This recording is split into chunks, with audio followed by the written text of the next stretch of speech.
그러므로 다윗이 그곳을 떠나 아둘람 굴로 도망하매 그의 형제와 아버지의 온 집이 듣고 그리로 내려가서 그에게 이르렀고 환난당한 모든 자와 빚진 모든 자와 마음이 온통한 자가 다 그에게로 모였고 그는 그들의 우두머리가 되었는데 그와 함께 한 자가 400명 가량이었더라. 아멘. 오늘 설교 제목도 오늘 큐티 묵상 본문과 같습니다. 1, 2절만 대표로 읽었고요. 우리 제목 같이 한번 읽겠습니다. 위기와 맞서는 법. 사무엘상은 다윗의 드라마를 펼쳐주고 있지요. 그가 산 삶은 위기의 삶이죠. 끝없는 위기가 그를 따라오고 있습니다. 그래서 다윗이 고생하는 모습을 보면 많은 사람이 동정을 갖게 됩니다. 사면초가 왕따를 경험해 본 사람이라면, 어디 의지할 곳이 없는 일을 경험해 본 사람이라면 충분히 공감이 갑니다. 그런데 다윗에게 억울한 게 있다면 뭘까요? 자기의 의지와 관계없이 모든 일이 이루어졌다는 것입니다. 자기가 그러려고 해서 그런 게 아니에요. 원치 않는 가운데서 하나님이 그를 부르셨고 사무엘이 와서 들에 있는 자기 데려다가 그냥 난데없이 기름을 머리에 부었습니다. 그 대신에 기름을 부었으면 그 다음 후속 조치가 있어야 되잖아요. 그런데 아무런 보장이 없었습니다. 모든 것은 하나님의 영문모를 인도하심에 따라서 이루어졌을 뿐이에요. 그런 그가 사울왕의 왕궁의 악사로 이 하프를 타는 자로 발탁이 되는데, 그것도 자기가 원해서 지원해서 된 게 아니고 누군가가 추천해가지고 얼떨결에 가게 된 것입니다. 거기에서 이 수금을 잘 타니까 이 사울왕의 우울증이, 그의 안에 들어온 그 악신이 조금씩 가끔 잠잠하기도 했지만 뭔가 좋은 쪽으로 가는 것 같지는 않았습니다. 오히려 사울은 이 악신이 도지면, 마음의 병이 도지면 자기를 도와주는 다윗에게 화풀이를 했습니다. 창을 던져서 죽이려고 하고 굉장히 위험한 비즈니스였습니다. 다윗은 영문을 모릅니다. 이거 내가 하려고 했던 것 아니잖아. 게다가 그는 목동 출신으로 돌팔매질을 잘해서 우연히 블레셋과의 전투 자리에 갔다가 골리앗이 이스라엘과 하나님을 모욕하는 얘기를 듣고 그는 순수한 하나님에 대한 믿음을 가졌습니다. 하나님이 최고라고 그는 믿고 있는데 하나님을 모욕하는 이야기를 듣고 그가 분연히 나가서 싸우는데 돌팔매 하나가 우연처럼 골리앗의 머리에 박히고 그는 골리앗의 칼을 빼서 골리앗의 목을 뱁니다. 일약 그는 이스라엘의 라이징 스타가 됩니다. 사울왕은 골리앗의 목을 베는 사람에게 자기의 부마를 삼겠다고 공약을 걸었습니다. 그래서 이제 다윗은 옛날 노래처럼 추진사댁 셋째 딸도 없고 부자도 되고 그럴 판인데 그거와는 전혀 상관없는 방향으로 갔습니다. 사울의 부마가 되고 또 군사 지도자가 되고 인기를 얻는 일약 스타가 되어야 하는데 전혀 그렇지 않았습니다. 왜냐하면 이유는 단 한 가지, 온 백성이 이제 다윗을 바라보았기 때문입니다. 다 좋은데 한 사람만 안 좋습니다. 누가 안 좋죠? 왕이 안 좋습니다. 왕 외에 스타가 나타났다는 것은 그가 왕의 공적이 되었다는 뜻입니다. 그래서 왕의 유일한 걸림돌이 되었다는 거죠. 그래서 그런 사람은 제거돼야 되는 것입니다. 사울은 그 다윗을 어떤 대가를 치르더라도 제거하려는 결심을 품게 됩니다. 왕의 정적이 된 거죠. 이게 다윗 드라마의 얼개입니다. 사람들은 대체로 이럴 때 무너져 버립니다. 자기가 원해서 된 게 아니잖아요. 그러려고 한 게 아니잖아요. 예.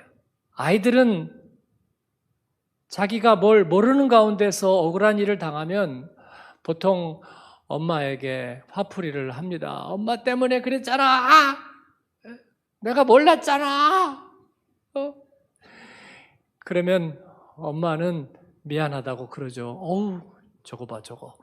그런데도 그래, 미안해. 엄마가 미리 얘기를 안 해줘서 그랬어.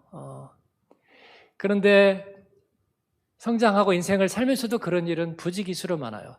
그런데 누가 미안하다고 해줍니까, 우리에게? 미안해. 아무도 그렇게 얘기하지 않습니다. 다윗은 억울하고 원통하고 절통해서 이제 믿음도 흔들리고 다 흔들릴 수 있는 상황인 거죠. 사울의 아들 요나단과 다윗은 깊은 우정을 맺었습니다. 그런데 그 우정이 그를 보호해 줄 것 같지 않습니다. 사울의 딸과 미갈과 결혼도 했습니다. 그런데 상황을 보니 그것도 그를 지켜줄 것 같지가 않습니다. 그러면 이제 사람이 없나요? 한 명 더 있네요. 누구 있냐면 사무엘이 있습니다. 사무엘은 자기에게 기름을 부어준 하나님의 선지자였고 또 사울 왕을 기름 부은 사람이기도 했습니다. 사울의 스승이고 자기의 멘토이기도 한 사무엘. 근데 성경 보니까 사무엘은요 어디로 사라졌는지 나서지를 않아요. 다윗이 죽게 되었는데 변호해 주지 않고 그리고 사울 왕을 말리지도 않아요. 너무 늙으신 것 같아요. 그의 안전을 보장해 줄 사람이 아무도 없어요. 더더군다나 네가 이렇게 된 거 내가 미안해 라고 하는 사람은 한 사람도 없어요. 하나님도 침묵하시는 것 같아요. 하나님 나에게 왜 이러세요? 하물며 그 외에 어떤 사람을 믿을 수 있을까요? 믿을 수 있는 사람이 없습니다. 이 다윗의 이야기는 우리 인생에 이런 위기가 찾아올 때 우리는 하나님의 사람으로 어떻게 맞서야 할까? 그 답을 가르쳐 줍니다. 4가지로 얘기하겠습니다. 첫 번째 같이 읽습니다. 사실을 마주보라. 같이 읽겠습니다. 사실을 마주보라. 예, 다윗은 사울 왕의 그 살해 위협을 계속해서 받았습니다. 어떻게 이를 피할까요? 되게 누가 도와줘야 피할 수 있는 거죠? 누가 도와줄까요? 아무도 없는데 한 사람 있습니다. 요나단이죠. 요나단은 사울 왕의 총애하는 아들이고 그러면서 다윗을 정말 좋게 봐서 너무 좋아하고 그리고 사랑하고 있습니다. 그렇다면 이 요나단, 왕자인 요나단과의 우정을 잘 이용하는 방법밖에 없겠죠? 예, 사울 왕이 자기 아들이 그 다윗과 얼마나 좋아하는 줄 알면 물론 질투하고 분노하기도 하지만 그러나 다윗을 죽이면 그 아들이 너무나 상처를 받은 나머지 자기에게 또 앙심을 품을 수도 있잖아요. 예? 아빠 미워. 그리고 반역의 칼을 들 수도 있거든요. 그렇기 때문에 아마 요나단을 잘 붙들고 그에게 기대면 아마 사울왕이 그렇게 심한 짓은 못할지도 몰라. 그러다 보니까 요나단에게 급속히 마음이 기울었을지도 모르겠어요. 인지상정이죠. 네, 너밖에 없어. 그래도 저기밖에는 믿을 데가 없어. 또 한편으로는 상황이 이렇게 급박해지면 사람들은 낙관적으로 자기에게 유리한 쪽으로 애써 생각하려는 경향이 있습니다. 이거는 낙천적인 태도여서 그런 게 아니에요. 마음이 약해지니까 그냥 잘 될 거야 라고 생각하는 거죠. 아니 당장 부도나게 생겼는데 전에도 잘 넘어갔어. 잘 될 거야 라고 굳이 생각하는 거죠. 요나단이 나를 그렇게 좋아하는데 이를 아는 사울왕이 모질게 하지는 않을 걸 이라고 생각하는 거죠. 여러분, 근데 상황이 진짜 그런가요? 전혀 그렇지 않습니다. 근데 다윗은 그렇게 결과를 자기에게 유리한 쪽으로 생각하지 않았습니다. 사울 왕이 아들 때문에 마음이 선해질 거라고 그렇게 보지 않았습니다. 아니, 그랬다면 얼마나 좋을까 그렇게 생각하지 않았어요. 왜 그랬을까요? 다윗이 부정적이었기 때문이 아니죠. 이건 부정적인 것하고는 관계가 없습니다. 다윗이 사실을 정확하게 보려고 했기 때문입니다. 여러분, 이건 너무 어려운 거예요.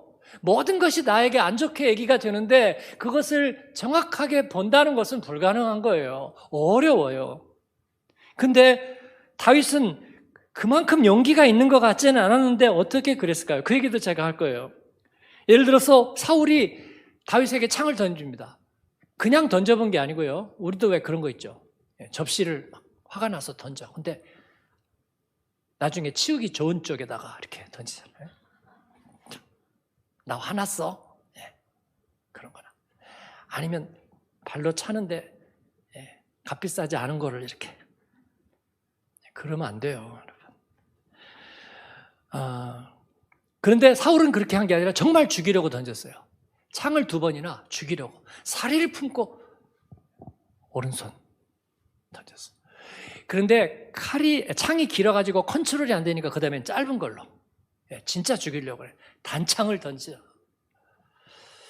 그때 다윗은 어떻게 처신하나요?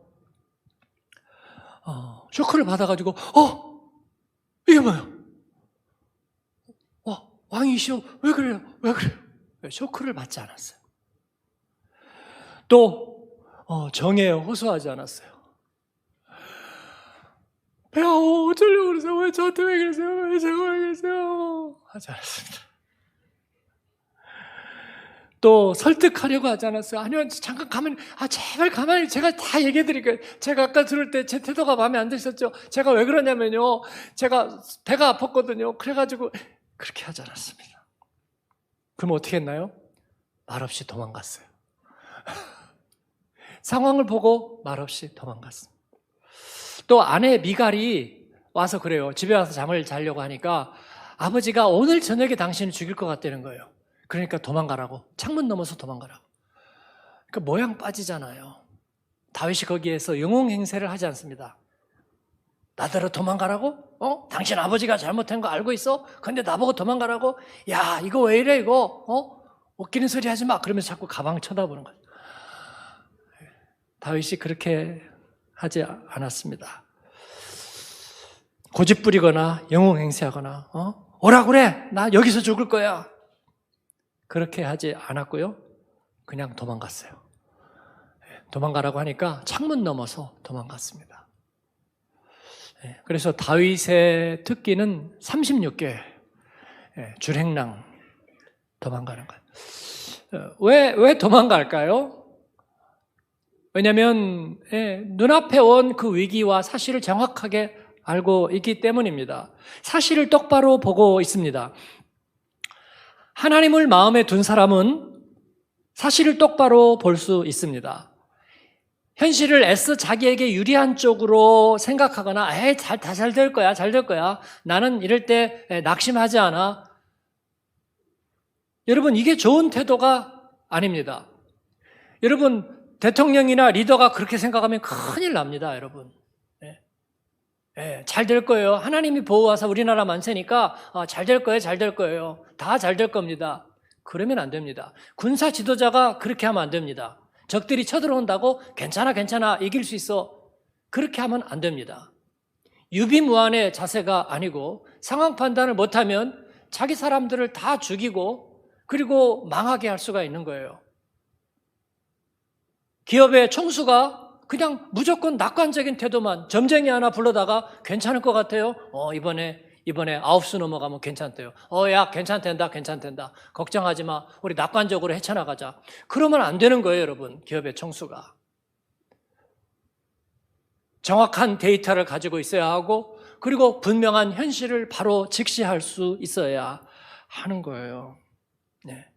다윗은 놀랍게도 그럴 수 있었다는 거예요. 모든 상황 속에서 보니까 현실을 바로 보고 있어요. 요나단이 우리 아버지 그럴 사람 아니야. 그런데 다윗이 내가 맹세하거니와 내 아버지가 그렇게 할 거라고, 너에게 그렇게 한 것은 네가 마음이 상할까 드러내지 않았을 뿐이지 지금 상황이 그렇게 가고 있다고. 내가 분명히 말하지만 죽음과 내 삶은 지금 요만큼밖에 남지 않았다고 얘기해요. 현실을 똑바로 보는 거예요. 어떻게 그럴 수 있었을까? 하나님을 마음에 모신 사람은 자기를 객관화할 수 있어요. 왜냐하면 하나님을 마음에 모시면 죄에 대해서 늘 두려워하는 마음이 있거든요. 그래서 죄는 타자예요. 내 안에 있지만 죄는 내 자신이 아니에요. 그래서 늘 죄를 경계하는 마음이 있다 보니까 현실을 똑바로 볼 수 있는 거예요. 할렐루야. 죄하고 한통속이 되면요, 자꾸 자기를 변호해요. 아니야, 그러려고 그런 게 아니야, 잘 될 거야. 그런데 그렇게 생각하지 않는 거예요. 하나님이여, 내 안에 무슨 잘못이 있나 나를 보시고 내가 돌이키게 하소서. 다윗은 시편 13편 3절에서 하나님의 공의의 눈으로 삶을 보게 해달라고 간구하고 있습니다. 하나님이여, 나를 생각하사 응답하시고 나의 눈을 밝히소서. 여러분, 그래서 지도자들은 성경을 읽어야 되는 거예요. 하나님을 마음에 모셔야 되는 줄로 믿습니다. 그래야 현실을 객관화해서 볼 수 있는 거예요. 시편 27편 11절에서 다윗은 그렇게 고백합니다. 여호와여, 주의 도를 내게 가르치시고 내 원수를 생각하셔서 평탄한 길로 나를 인도하소서. 하나님의 인도를 구하지만 현실을 정확하게 보려고 하고 있습니다. 위기와 맞서는 법, 첫째는 뭐라고요? 사실을 마주 보는 것입니다. 두 번째, 같이 읽습니다. 대적하지 마라. 다윗이 왜 비겁하게 도망갔냐고요? 왜 도망갔냐고? 대적하지 않기 위해서입니다. 대적하지 않기 위해서 도망간 거예요. 그가 도망칠 때 불을 지르고 가거나 회꼬지를 하거나 누구를 어렵게 하고 도망가지 않았어요. 대적하지 않기 위해서 자리를 피하는 거예요. 그래서 이 다윗의 이야기에는 도피하다, 도망하다 얘기가 많이 나옵니다. 다윗의 태도에서 나타나는 특징은 그와 가까이 있는 사람들과 대적하지 않았다는 거예요. 여러분, 우리 위기가 되게 어디서 오는 줄 아세요? 가까이 있는 사람에게서 오는 거예요. 가까이 있는 사람들과 맞서고 그러면서 거기에 대해서 우리가 나쁜 마음을 품고 대적하게 되면서 더 무너지는 것을 볼 수 있습니다. 다윗의 주변에 있는 사람들은 다 내부자였어요. 하나님의 은혜를 입은 사람들이었습니다. 그들과 맞서고 대적하지 않겠다고 다윗은 마음에 정하고 있는 거예요.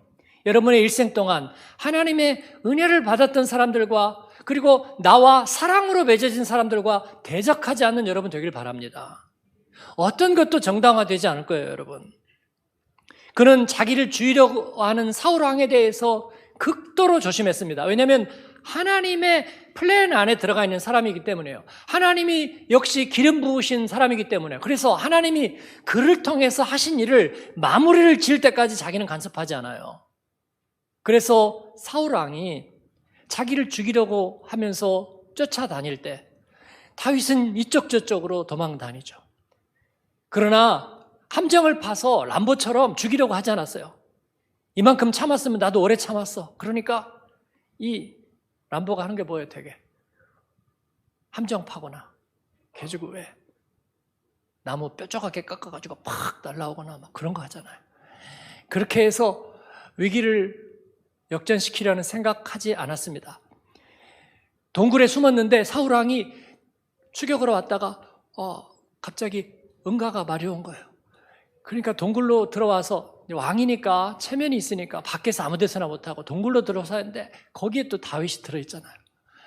거기서 옷을 이제 기르니까 옷을 이렇게 다 벗어서 옆에다 놓고 응가를 하니까 다윗이 냄새는 좀 나지만 옷자락을 하나를 살짝 베잖아요.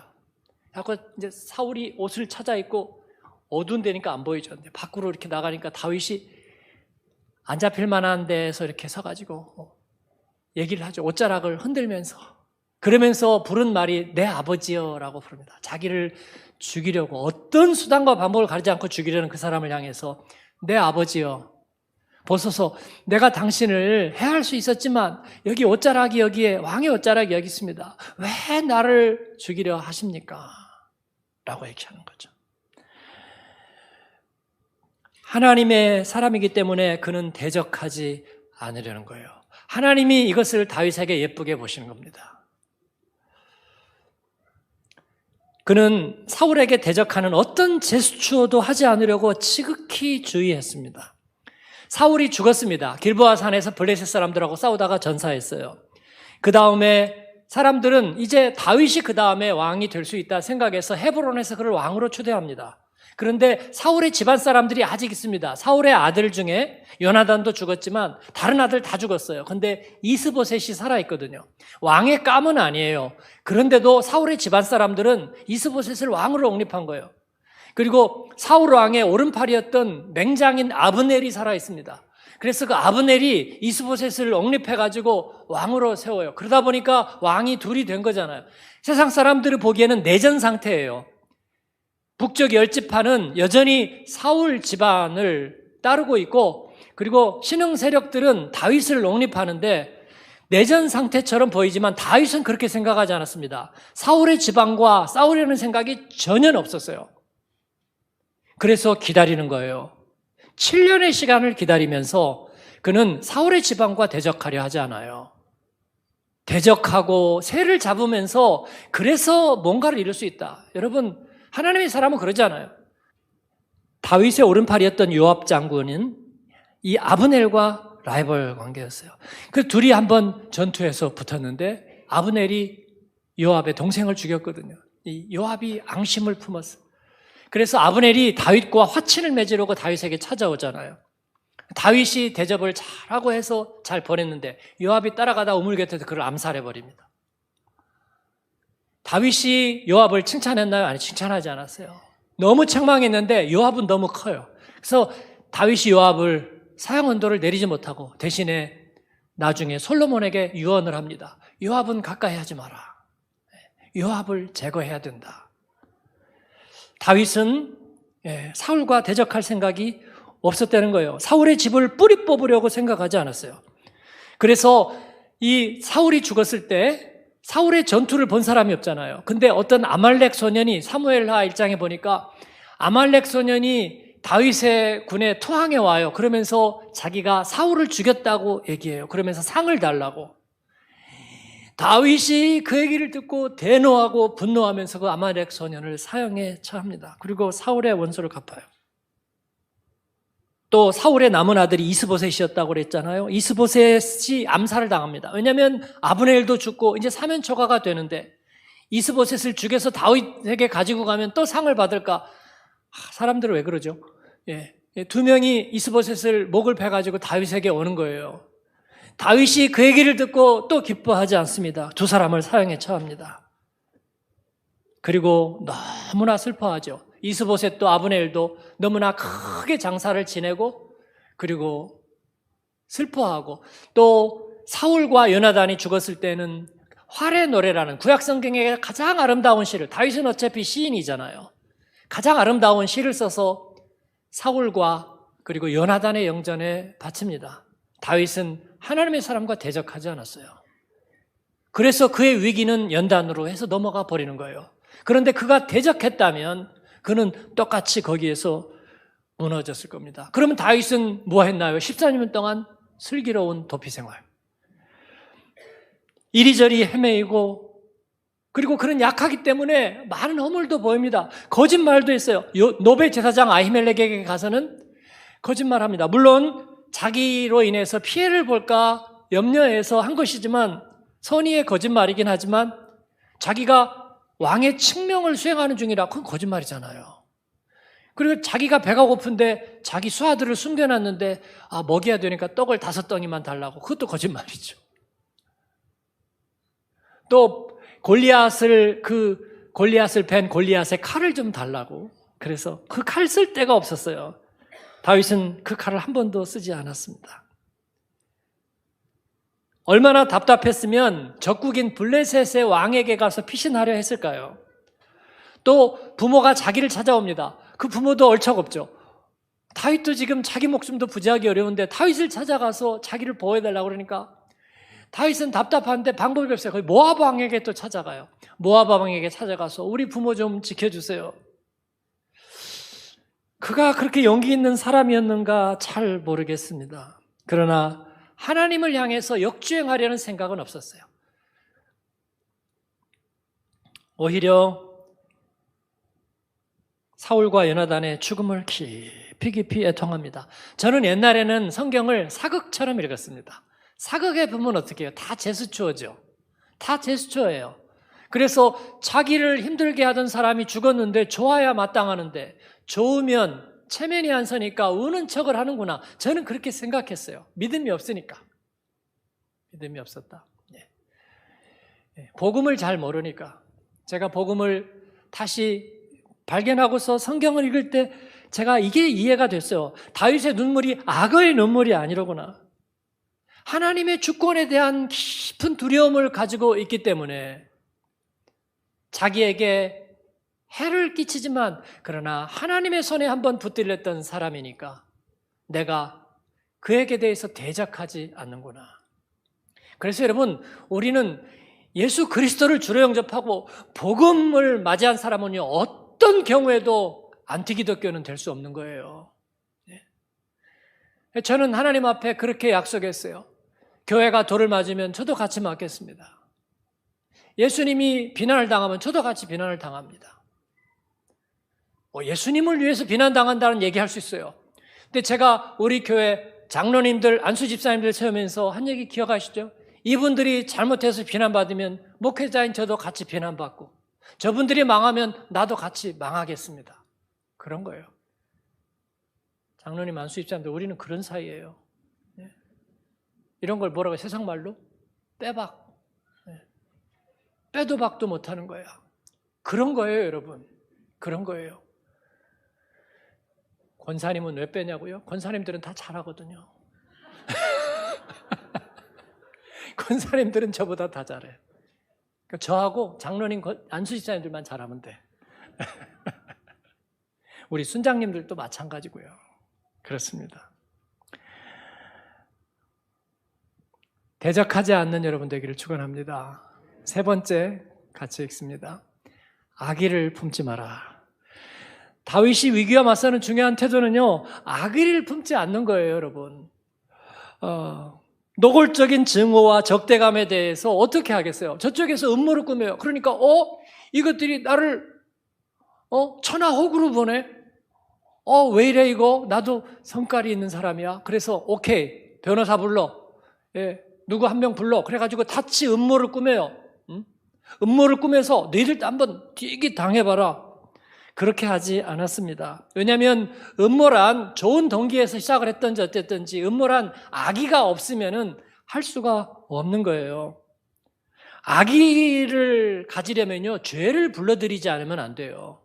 근데 죄는 들어오면 남을 위해서 쓰는 게 아니라 죄는요, 우리 자신을 먹어버리려고 들어요. 그래서 죄를 불러들이면 우리 자신이 무너지는 것입니다. 다윗은 하나님을 의지하고 신뢰하는 사람으로 서 있습니다. 그 말은 뭐냐면요, 악의를 품지 않는 거예요. 악의를 품지 않고 시련을 맞으면 어떻게 될까요? 주먹을 때리면 맞는 거죠. 권투 선수는 맞는 거 연습하는 거예요. 이 맞을 때 얼마나 충격을 덜 받으면서 맞느냐가 중요한 것 아닐까요? 그런 거죠. 그래서 바람이 불면 밀려나는 것입니다. 파도가 치면 이렇게 흘러가는 것입니다.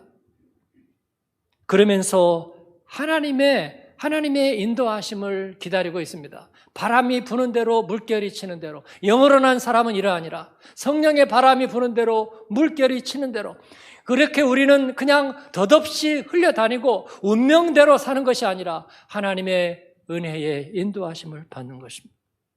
하나님의 사람은 하나님께서 지켜주십니다. 그가 악의를 품으면 하나님이 지켜주실 수가 없어요. 그래서 로마서 13장은 악을 악으로 갚지 말고 선으로 악을 이기라고 말씀하고 있습니다. 어떤 경우에도 악의를 품지 마세요. 그런 여러분 되기를 축원합니다.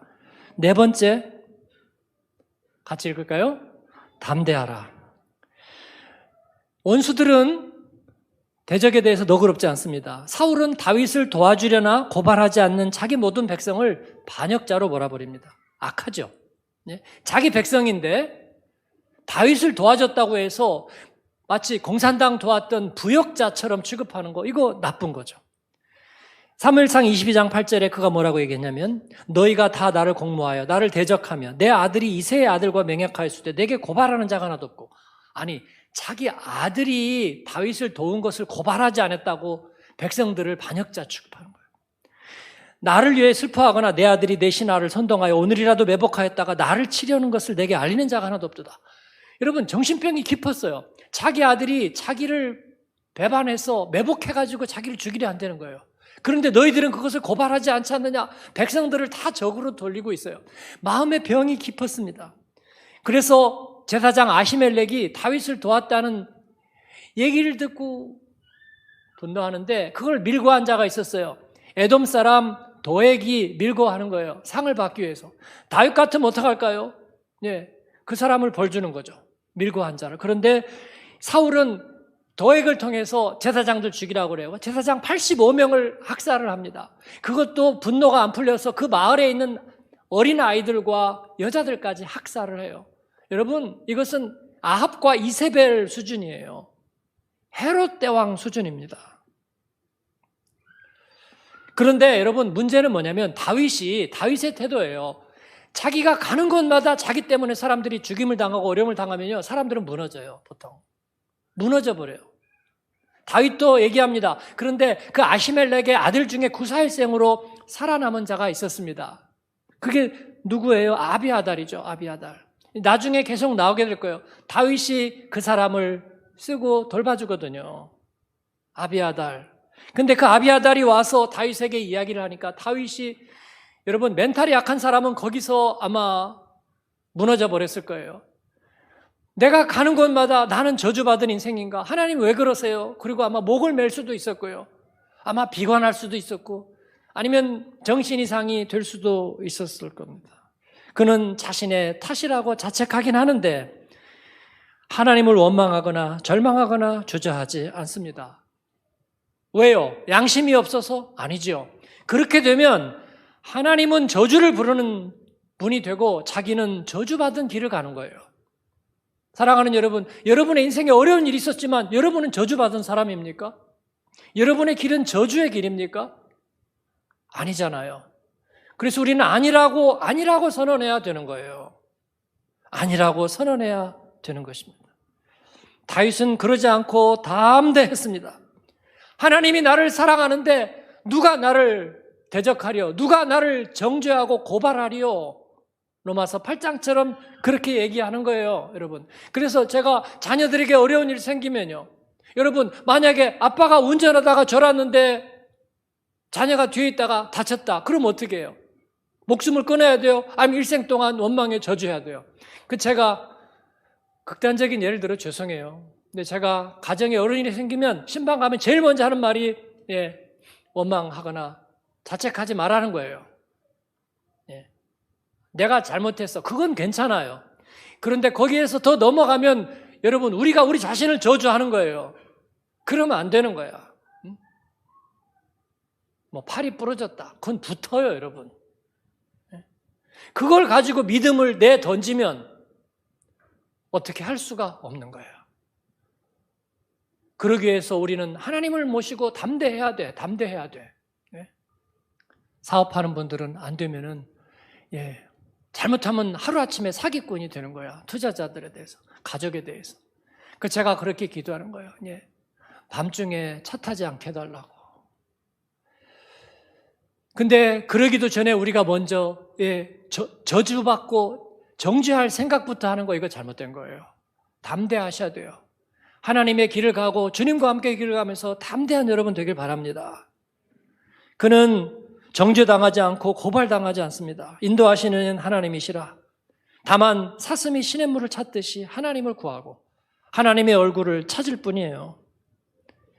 그래서 모든 사람이 자기를 죽이려 한다고 해도, 자기를 돕는 사람들이 자기 때문에 어려움을 당한다고 해도 그의 길은 정금과 같이 나올 거라고 믿고 있는 거예요. 그러한 믿음의 길을 가기 바랍니다. 마지막입니다. 같이 읽습니다. 하나님의 사인을 따르라. 그래도 사람인데 다윗도 어려움을 겪을 때마다 하나님이 자기를 버리시는가 그런 마음을 가졌을 게 분명합니다. 우리도 그럴 겁니다. 그때마다 하나님은 그래서 사인을 주십니다. 하나님의 사인을 주세요. 안 주실 리가 없어요. 여러분, 경기장에 있는 선수들은 누굴 봐요? 감독이나 코치를 보는 거예요. 상황이 어려운데 감독이나 코치가 사인을 안 낼 리가 없어요. 네? 축구하면서도 감독의 사인을 보는 거예요. 감독의. 야구장에서는 말할 것도 없어요. 사인을 줍니다. 네. 테니스 같은 거는 사인을 못 내게 돼 있어요. 그런데도 코치들이 몰래 사인을 줍니다. 몰래 사인을 주는 거예요. 네. 하나님은 우리에게 사인을 주십니다. 지혜와 계시의 영으로 사인을 주시는 거예요. 그래서 우리가 큐티를 하는 것입니다. 그때마다 하나님의 계시의 말씀을 찾고 사인을 봅니다. 다윗은 모압에게 부모를 의탁하고 어디로 갈까 몰랐는데 선지자 갓이 유다로 들어가라고 그래요. 유다로 들어가니까 사울왕이 바로 죽이려고 덤비는데 그러나 그는 두려워하지 않습니다. 왜냐하면 하나님의 사인이기 때문이에요. 하나님이 기뻐하시는 사람, 하나님은 사람의 손에 의해서 그를 넘기지 않는 거예요. 사랑하는 여러분, 말씀을 맺습니다. 여러분은 누구 손에 있습니까? 질병 앞에, 운명 앞에, 아니면 저주받은 존재입니까? 아니면 원수의 음모 안에 있습니까? 여러분은 하나님의 사랑 안에 있습니다. 할렐루야. 옆에 분에게 얘기해 주세요. 당신은 하나님의 사랑 안에 있습니다. 그리고 본인 얘기해 주세요. 나는 그리스도 안에 있습니다. 얘기 좀 해주세요. 예? 나는 그리스도 안에 있어요, 여러분.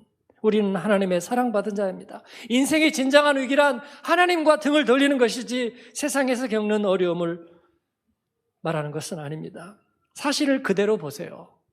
그리고 두려우면서도 짐짓 이기려고 짐짓 무서운 얼굴 만들지 마세요. 하나님의 은혜 받은 사람들을 대적하는 우를 범하지 마세요. 악을 경험한다고 해서 똑같은 방법으로 악의를 품지 마십시오. 하나님의 사인을 구하고 주님이 이루실 축복의 길을 기대하기 바랍니다. 주님께서 이 모든 일들을 지나가게 하신 후에 정금과 같이 나오게 하셨습니다. 우리는 승리한 다윗입니다. 여러분을 축복합니다. 아멘. 기도하겠습니다. 말씀에 응답하면서 같이 기도하겠습니다. 하나님, 나를 부르신 하나님, 우리 주님께서 말씀하셨습니다. 내가 너를 원치 않는 것으로 이끌고 가리라. 그러나 그것이 저주의 길이 아니라 하나님이 기뻐하는 축복의 길입니다. 이 모든 일들을 내게서 지나가게 하신 후에 내가 새벽빛같이 정금같이 나오리라. 우리 주님, 의인 예수님 그 길을 가셨으니 우리도 그렇게 갈 것입니다. 믿음의 우리 아비와 어미가, 우리 부모가 그 길을 갔습니다. 그리고 우리가 그 축복의 길을 따라 걷습니다. 하나님과 대적하고 원망치 아니하고 주님과 함께 같은 길을 걷고 주님 오실 길을 예비하겠습니다. 하나님 아버지, 우리에게 다윗의 별과 같은 하나님 그런 길을 주옵소서. 위기를 두려워하지 않게 하여 주시옵소서. 우리 같이 입술을 열어 응답하며 기도하겠습니다. 살아계신 하나님 고맙고 감사합니다. 오늘 또 말씀으로 저희를 세우시고 인도하시니 감사합니다. 하나님, 누가 우리를 하나님의 사랑에서 그 은혜에서 우리를 버리고 헛꺾겠습니까? 하나님, 우리의 두려움입니까? 원수의 괴계입니까? 하나님, 우리로 인해서 어려워진 우리의 사랑하는 사람들입니까? 아니, 그럴 수 없습니다. 하나님, 우리를 연단하시고 새롭게 하시고 아버지, 그 가운데에서 하나님의 얼굴을 보게 하시고 아버지 하나님, 주님의 계시의 말씀으로 우리를 채우셔서 마침내 우리로 승리하게 하시며 하나님의 영광을 드러내게 하시며 그의 은혜에 찬송이 되게 하시는 하나님을 찬양합니다. 아버지 하나님, 우리로 하여금 열매 맺고 흘러넘치고 아버지 하나님이여 산골짜기에 샘물과 강이 되고 큰 바다가 되게 하시는 그런 하나님이신 줄을 믿습니다. 예수님의 이름으로 감사하며 기도합니다. 아멘. 일어나셔서 응답 찬양하겠습니다.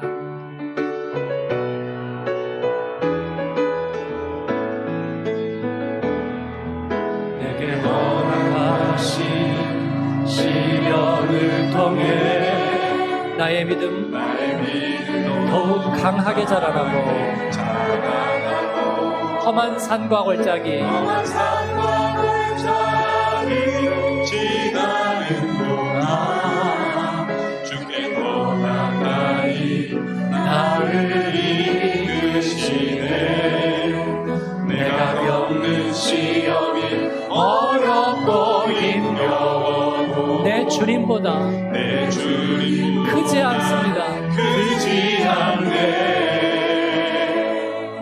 내 앞에 바다가 달라지지 않아도 달라지지 않으며 주가 나로 바다 위 걷게 하실 줄로 믿습니다. 오른손 들어 고백하십시다. 나는 믿네. 주의 능력으로 내 삶 새롭게 되리. 나는 믿네. 주의 능력으로 담대히 나가리라. 주와 함께 싸워 승리하리라. 날마다 믿음으로 나 살아가. 나는 믿네. 나는 믿네. 주의 능력으로 담대히 나가리라. 나는 믿네. 주의 능력으로 담대히 나가리라. 주와 함께 싸워 승리하리라. 날마다 믿음으로 나 살아가리.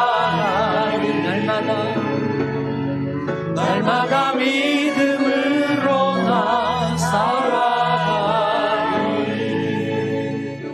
아멘. 기도하겠습니다. 하나님, 우리에게 주신 시련은 우리 하나님의 인도하심을 우리가 똑바로 보고 세상의 헛된 것들, 썩어질 것들과 구별하시기 위해서 하나님 우리에게 인도하시는 하나님의 교육, 하나님의 연단인 줄을 믿습니다. 하나님, 우리가 낙심치 아니하면, 우리가 포기하지 아니하면 때가 이름에 거두게 하실 것입니다. 누가 그 길에 승리하겠습니까? 청년이라도 장년이라도, 그리고 그 어떤 누구라도 지치고 쓰러지겠지만, 그러나 하나님을 바라보는 자, 하나님의 사랑받은 자는 하나님 그 길에서 마침내 승리하고 주님 앞에 영광을 돌리게 하실 줄로 믿습니다. 하나님, 우리를 이곳으로 인도하시는 이는 하나님이십니다. 인생에서 하나님 실패하고 좌절하고 낙심해서 흘러 여기까지 오지 않았습니다. 하나님 일확천금에 세상에 헛된 꿈을 꾸지 않습니다. 하나님의 기뻐하시는 일을 정금처럼 이루어낼 것입니다.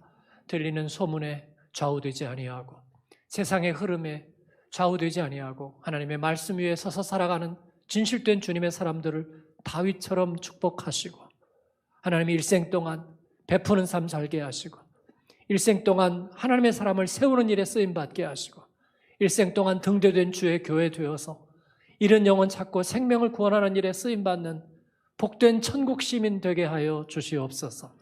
하나님, 한 주간 동안 우리 안에 또 낙심이 있었습니까?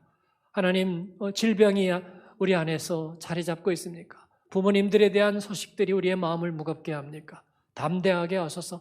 기도할 수 있는데 하나님 앞에 우리 하나님의 선하심을 의뢰하는데 아버지 주께서 선하게 인도하심을 저희는 잊지 아니하고 포기하지 않게 하여 주옵소서.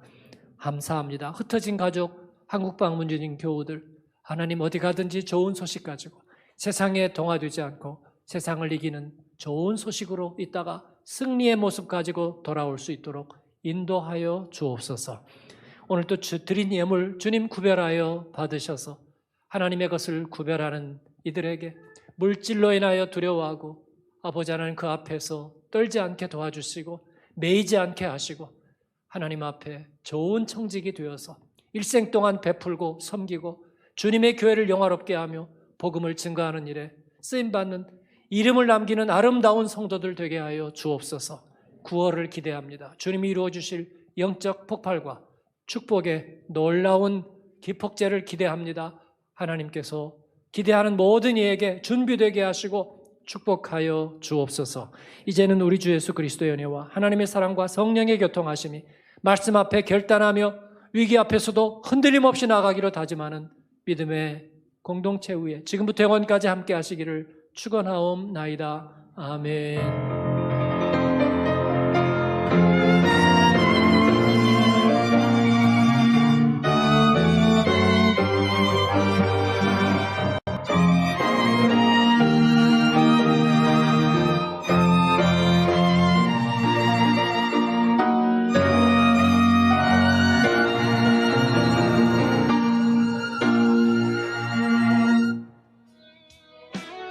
예배를 마쳤습니다. 여러분 감사하고 축복합니다. 복된 주일 오후 되시고 말씀 안에 깨어있는 한 주간이 되시기를 바랍니다.